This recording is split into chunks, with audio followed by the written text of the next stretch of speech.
Hello girls. आज हम अपना नेक्स्ट चैप्टर रिवाइज कर रहे हैं, गवर्नमेंट बजट। इस फोल्डर में मैंने गवर्नमेंट बजट के जो भी इम्पॉर्टेंट क्वेश्चंस हैं वो सारे यहाँ पे लिख दिए हैं। उनका एक ओवरव्यू मैं आपको दूंगी, but before that I am sorry for yesterday's video. वो बहुत ज़्यादा हैवी हो गई एंड उसकी वजह से मेरे फ़ोन में कुछ प्रॉब्लम आ गया, so I was not able to send you that video. तो इसलिए आई होप आपको वो चैप्टर क्लियर होगा। इन केस वहाँ कोई डाउट्स रह गए हैं तो आप मुझे वो जो है ज़रूर सेपरेटली पूछ लेना। Let's start this chapter, government budget. तो एक क्वेश्चन जो इम्पॉर्टेंट है यहाँ से, what is government budget. Obviously you must know कि गवर्नमेंट बजट होता क्या है। तो यहाँ पे आपको मीनिंग और एक डेफिनेशन जो है वो कम से कम बजट की लर्न कर लेनी है। सो गवर्नमेंट बजट क्या होता है? गवर्नमेंट के एक साल के दौरान जितने भी एक्सपेक्टेड इनकम्स हैं या रेवेन्यू है और एक्सपेक्टेड एक्सपेंडिचर्स हैं, उनका एक रिकॉर्ड गवर्नमेंट प्रिपेयर करती है, जिसको हम बोलते हैं गवर्नमेंट बजट। सो एक साल के दौरान expected incomes and expected expenditures का जो रिकॉर्ड होता है गवर्नमेंट की, वो होता है गवर्नमेंट बजट। और हमने ये भी डिस्कस करा है पहले कि बजट जो है वो 1 फ़रवरी को लोकसभा में जो है फाइनेंस मिनिस्टर प्रेजेंट करते हैं। तो इस तरह की अगर कोई डिटेल्स आप ऐड करना चाहते हो तो ये आपके लिए ऑप्शनल है। उसके बाद आप एक डेफिनेशन जो है इसकी ज़रूर दे सकते हो। आपकी बुक में काफ़ी सारी डेफिनेशंस हैं। सो यहाँ से आप फिंडले शिराज की डेफिनेशन कर सकते हो, या फिर एक और डेफिनेशन है डिमॉक की दी हुई है, वो आपको जौन सी भी इजी लगे, बट मेक श्योर डेफिनेशन से ही प्रेजेंटेशन अच्छा हो जाता है। सो एक डेफिनेशन आप ज़रूर ऐड कर दो जो अच्छे मार्क्स लेना चाहते हैं। जिनको डेफिनेशन नहीं लर्न होती वो सिर्फ मीनिंग लिख दो और मीनिंग में 1-2 लाइन्स ऐड कर दो। लाइक एटलीस्ट 2 मार्क्स का क्वेश्चन जो है कम से कम आप 4, 5, 6 लाइन्स तो दो। कई स्टूडेंट्स बहुत कम दे रहे हैं, बाकी आपकी टाइपिंग स्पीड के ऊपर डिपेंड करेगा। Second question is what are the objectives of budget. ये क्वेश्चन अदरवाइज़ भी बहुत इंपॉर्टेंट है कि बजट बनाने का मकसद क्या होता है, गवर्नमेंट बजट बनाती ही क्यों है। तो उसमें हमने पढ़ा था कि बजट बनाने से एक तो क्या हो जाता है कि रिसोर्सेज का री एलोकेशन हो जाता है, यानी कि जिन चीज़ों के इस्तेमाल को गवर्नमेंट कम करना चाहती है उन चीज़ों पे गवर्नमेंट ज़्यादा टैक्स लगा देती है, और जिन चीज़ों के इस्तेमाल को बढ़ाना है उनको क्या दे देती है, सब्सिडीज़। तो रिसोर्सेज को रीडिवाइड कर दिया जाता है, इनकम और वेल्थ को भी रीडिवाइड किया जाता है। जिन लोगों के पास ज़्यादा पैसा है उन पे ज़्यादा टैक्स लगाया जाता है, और जिनके पास कम पैसा है उनको सब्सिडीज़ वगैरह दी जाती हैं।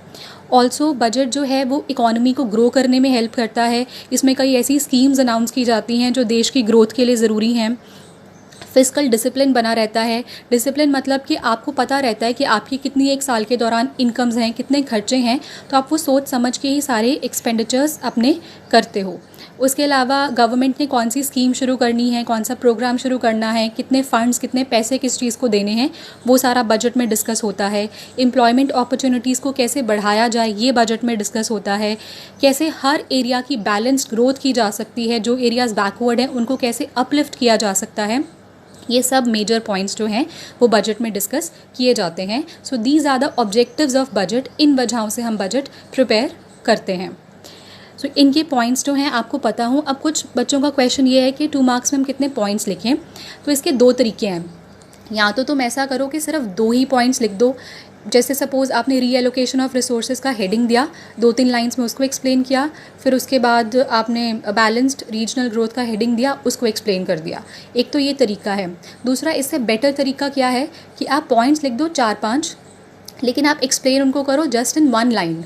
फिर उसमें हेडिंग दे के एक्सप्लेनेशन करने के बजाय जस्ट 1 और 2 लाइन्स में हर पॉइंट को एक्सप्लेन करते जाओ। जैसे एक पॉइंट आप एक्सप्लेन कर दो कि budget is really useful in the reallocation of resources, it helps to redivide the resources in the economy. Number 2 point, budget also ensures the balanced regional growth, government concentrates on the balanced growth of the economy. Number 3, ऐसे इस तरह से आप points दे सकते हो। This was just an example, बाकी तुम लोग अपने पॉइंट्स बना सकते हो। सो ये क्वेश्चन हो जाएगा ऐसे 2 मार्क्स में। Then explain the following. नीचे गिवन क्वेश्चंस में से कोई भी क्वेश्चन फॉर 2 मार्क्स आ सकता है। मेक श्योर कि 2 मार्क्स की लेंथ आप थोड़ी तो अप्रोप्रिएट बनाओ, 4 to 5 lines depending upon your speed. Number 1 है रेवेन्यू रिसीट्स क्या होती हैं। तो रेवेन्यू रिसीट्स जब भी मीनिंग लिखना है हमेशा इसकी एग्जांपल ध्यान में रखनी है, टैक्स। तो रेवेन्यू रिसीट्स की एग्जांपल है टैक्स। अब इसका मीनिंग ऑटोमेटिकली आपको क्लियर हो जाएगा। रेवेन्यू रिसीट्स वो वाली इनकम होती है जिससे ना तो गवर्नमेंट की कोई एसेट कम होती है और ना ही गवर्नमेंट के ऊपर कोई लाइबिलिटी या फिर कर्जा आता है, वो वाली इनकम जिससे ना कोई एसेट कम हुई ना कोई लाइबिलिटी आई। नंबर 2 कैपिटल रिसीट्स, जैसे कि लोन्स होते हैं, तो लोन इसकी एग्जांपल ध्यान में रखो, फिर इसका मीनिंग भी आपको क्लियर हो जाएगा। वो वाली इनकम जिससे या तो कोई लाइबिलिटी आ जाती है गवर्नमेंट के ऊपर और या फिर कोई एसेट क्या हो जाती है, रिड्यूस हो जाती है। तो इनका जब आप मीनिंग दे रहे हो तो ये तो मीनिंग की ही लाइन्स, इसमें 3 to 4 लाइन्स मीनिंग की बन जाएंगी, फिर इनमें आप एग्जाम्पल दे दो एक ज़रूर, सो दैट और अच्छे से कॉन्सेप्ट आपका 2 मार्क्स में क्लैरिफाई हो जाए। फॉर एग्जाम्पल ज़रूर मेंशन कर देना है, 2-3 एग्जाम्पल्स दे दो। टैक्स, नॉन टैक्स रिसीट्स आ जाएंगी, रेवेन्यू रिसीट्स की एग्जाम्पल, कैपिटल रिसीट्स की एग्जाम्पल, बोरोइंग्स, डिसइन्वेस्टमेंट एक्सेट्रा, ऐसे। Then next question is tax. What do you mean by tax? Tax एक कंपलसरी पेमेंट है, जिसके ऊपर टैक्स लगता है उसको गवर्नमेंट को टैक्स देना ही पड़ता है। अब 2 मार्क्स में जब आप लिख रहे हो तो आप टैक्स के बारे में थोड़ी सी इन्फॉर्मेशन ऐड कर दो। Tax is a compulsory payment. जो ज़्यादा अच्छे मार्क्स लेना चाहते हैं वो डेफिनेशन ऐड कर सकते हैं, जिनको डेफिनेशन टफ लग रही है वो फीचर्स में से 1-2 लाइन्स यहाँ पे लिख दो कि टैक्स जो है वो कंपलसरी पेमेंट है, पब्लिक वेलफेयर के लिए लिया जाता है, इस तरह से।